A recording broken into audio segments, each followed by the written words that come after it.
for some 30 years, I didn't do much about it, even though I worked most of that time with newspapers.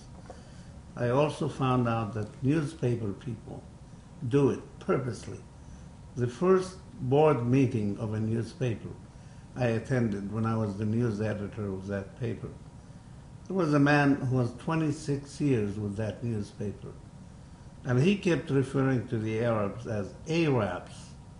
Finally, I said, John, there is no such thing. There is no Arabs. He said, I'm just joking. I said, you don't joke about people.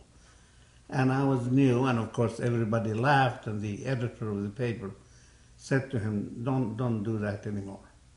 But he was doing it out of, I think, an attack on the Arab people.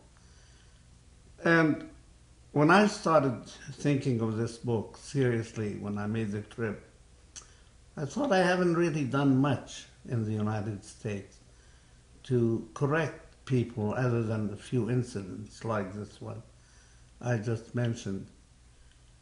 So the main purpose of the book was, hopefully, that my new people, the American people, the people I adopted to be my people after I left Palestine, need to know better, need to know more. And until this day, I'm always amazed when they bring all these experts and specialists from television who really know almost nothing about Islam or the Arabs or about truly what happened in Palestine. And I felt if I need to contribute anything, I really should write stories that maybe will enlighten my American friends, my American brothers, to the facts of what's happening there since 1948. And this is why I talked to people on both sides when I was traveling there, and we explored a lot of conversations, and I wrote everything as a story to bring it down to the level of people who don't want to get involved in politics or maybe don't care about talking about politics. But maybe they read about these people and read about them smoking in taxi cabs that say no smoking, or still thinking of ancient customs. And one of my favorites really was spending a day in a Bedouin tent. And that was the suggestion of a friend of mine who said, you know, the Bedouins are, I think, the most honest people in the Middle East. They will tell it as it is. They will tell you, they will not exaggerate. They will tell you what they believe and they will feel. And they sure did. They did. And then just being with normal, simple people. And I wanted to carry the story. And I ended up being friend of some Israelis who, when I was entering Palestine from Jordan, were very nasty to me, very mean, where they took me to a room and asked me to get naked, and they x-rayed my shoes, and they searched me, and I kept asking, why are you afraid of me? I'm only a journalist, you know.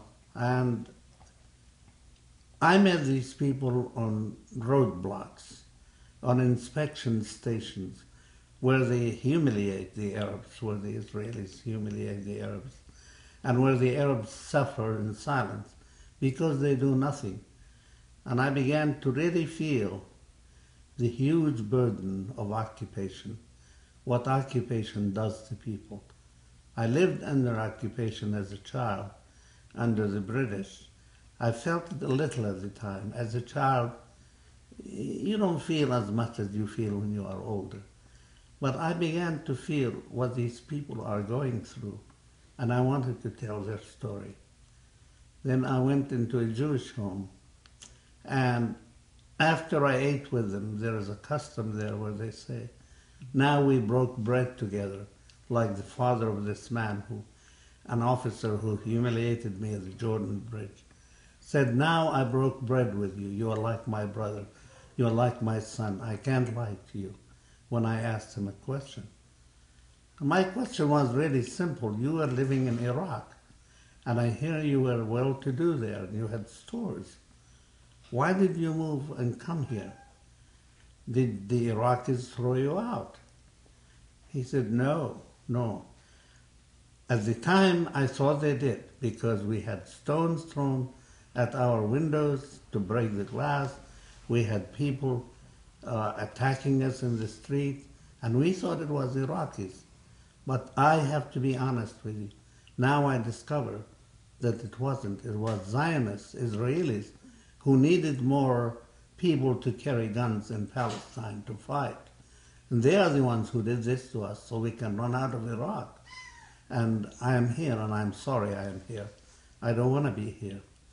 But this family are my friends. They were when I met them, after I met them, and they are friends now.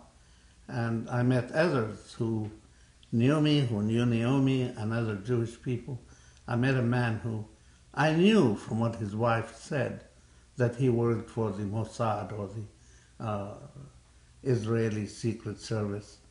Because when I asked his wife for pictures of my family that this man had taken there, she jokingly said, she said it was a joke, I can't do it. I have to get permission from the Mossad. I said, Mossad? You work for the Mossad?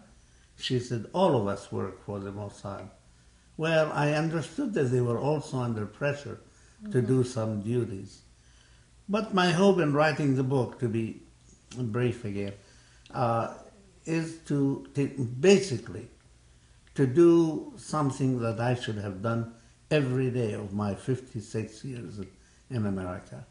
And that is that the man in the street in San Antonio or Dallas or New York knows exactly what happened to us. I mean, there is a Brooklyn family living in my home. They occupied it with a gun. And I asked Jewish people. I spoke to a Zionist group in Houston one time, and a man said to me, why are you so angry with the Zionists? I said, would you like anybody to occupy your home? He said, no. I said, please think of that then, why I am angry. And then another says, why are you angry with the Jews? I said, I'm never angry with the Jews. The Jews are my friend. I am angry with the Zionists who occupied my home. I think the whole idea repulsed me. And whether it's in Palestine or anywhere else in the world, it's just not time for anybody ever to go back and say so many thousands of years ago, this used to be my home. And it's not right to say, God gave me this and God gave me that. God is not in the real estate business. God doesn't prefer any of his children over others. So I am hoping that if anything, that this book will teach my American friends and non-friends of what happened and that they would work for peace. This is why I say this is a gift. This book is a gift to the Israelis who work for peace and the Arabs who work for peace and truly work for peace. The Arabs, unfortunately, can do it. When you are under occupation, when you don't even carry a knife over 2 inches long or 3 inches, whatever it is, the rule, you can't really do much for peace. You just try to live from day to day and survive and keep your pride. And so there isn't much they can do. The Israelis and the Americans can do it. I am doing another book now about my life in America. And believe it or not, one of the working titles that I started thinking about wanted to say, in the home of my enemy, because I felt that without the United States, Israel would not be where it is. And you know, we have a saying in Arabic, the friend of my enemy is my enemy. And without the U.S. today, Israel cannot survive long.